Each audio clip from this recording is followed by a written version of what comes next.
some managers have a tendency to take decision with a risk. Okay, so the behavioral element of risk propensity tells us it is the extent to which a decision maker is willing to gamble when making a decision. So some managers are very cautious about every decision that they're going to take. So they are going to follow everything very rationally and logically. They'll be careful about every step. Okay? They will try to follow the rational model, and they are going to be extremely structured and disciplined in what they're doing. Okay? So when they're taking decisions following a very logical and rational method, and they are being very careful, and then they take decision based on complete information. They also try to evaluate all the alternatives and the risk associated with all the alternatives. In such cases, the managers are more likely to avoid mistakes. Okay, so it is seldom that the manager's decision will lead to some big losses. Most cases, they are successful decisions. On the other hand, some other managers are extremely aggressive in making decisions, and they're willing to take a risk.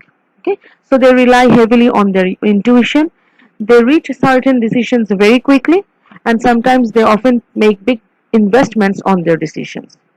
It is like gambling for these managers. Okay, and these managers are more likely than to follow than their conservative counterparts to achieve big successes with their decisions, because they believe that with more risk there is going to be more return.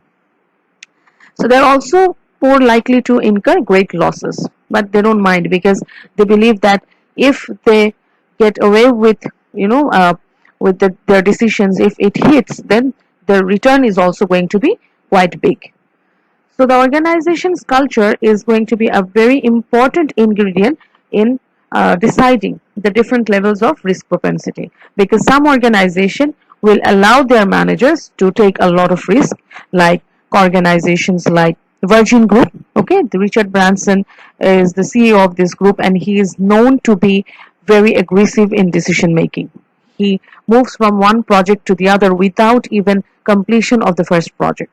Okay, so he has taken his decisions based on his intuition and his gut feelings. Okay, so he's very famous as a very aggressive decision maker.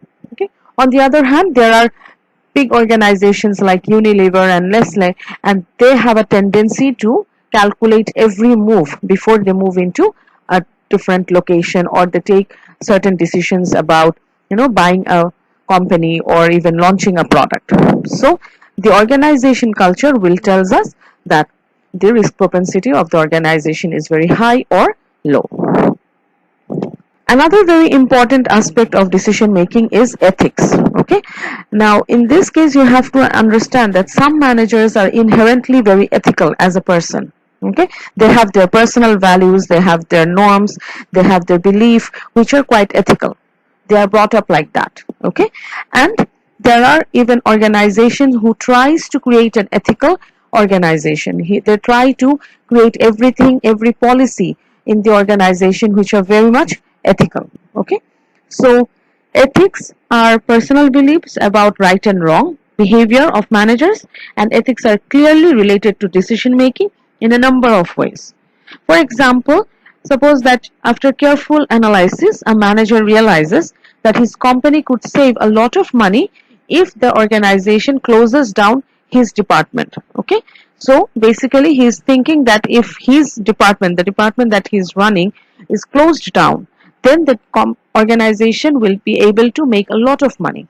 Okay, so that is something that is beneficial for the organization, and it is his fiduciary responsibility to think about the benefit of the organization. But if he recommends this step, then what is going to happen? His team member, including him, might lose the job. Okay, now this is where managers are constantly faced with ethical dilemmas. Okay, so this is where managers will take a decision that will reflect his own ethical standards or ethical belief. Okay, so each component of managerial ethics, that means their relationship of the firm to its employees, of employees to the firm, and of the firm to other economic agents, and these are the three criteria where the ethics is going to play a very big role. So each of these elements will involve a wide variety of decisions, and all of which are likely to have an ethical component, because how you are dealing with the outsiders, how you are dealing with your other economic agents like your suppliers or your customers or even the government, that depends, and that is going to reflect your ethical standards. That means, are you keeping the promise that you are making to the customer? Are you compromising on the quality, or you are giving them the quality that you are, trying to promise to them?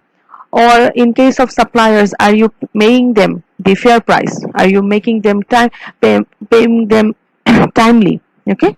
Are you paying proper taxes to the government? Are you being responsible to the environment? Or is your conduct or any of your activities is benefiting the community?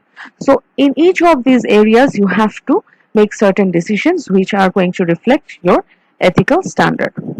On the other hand, when you have to deal with your employees, okay, how are you dealing with them? Are you looking after their welfare, or is it just a salary and work relationship?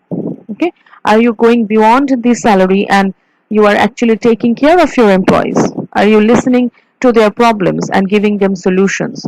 Are you looking after the other health hazards that employees might face in the organization? Are you maintaining a hygienic and positive working environment? Are you trying to motivate them? So in each of these aspects, you have to again take decisions which will reflect some ethical uh, standard. And also, when you are training your employees and their commitment towards your firm, that should be something that is also translated by the manager, because the manager is the head of a department, or a manager is the head of a team. So he is, one of the important responsibility of the manager is to train their employees so that they also reflect a ethical behavior in the organization. So it is again very important that the employees also feel ethical towards their behavior and their conduct in the organization, and this is something that the manager is going to train them for, and the manager is going to also practice ethical behavior so that his team will follow his uh, behavior, and he will act as a role model in sharing these values inside the organization. Okay, so always remember that the individual ethics, that means the personal belief of a manager, and also the organizational ethical practices will combine together to form managerial ethics. Thank you all of you for listening to the lecture attentively. I hope you have now clearly understand the difference between the rational aspect of decision making, which is designed by the classical model of decision making, and the behavioral aspect of decision making, which is again designed by the administrative model of decision making. So clearly understand the difference between the two and the major factors that play a major role in making each of this kind of decision making. Okay, so this is the end of the chapter, and we are going to again continue with another function of managers from next chapter onwards. Till then, all of you have a very good day. Thank you.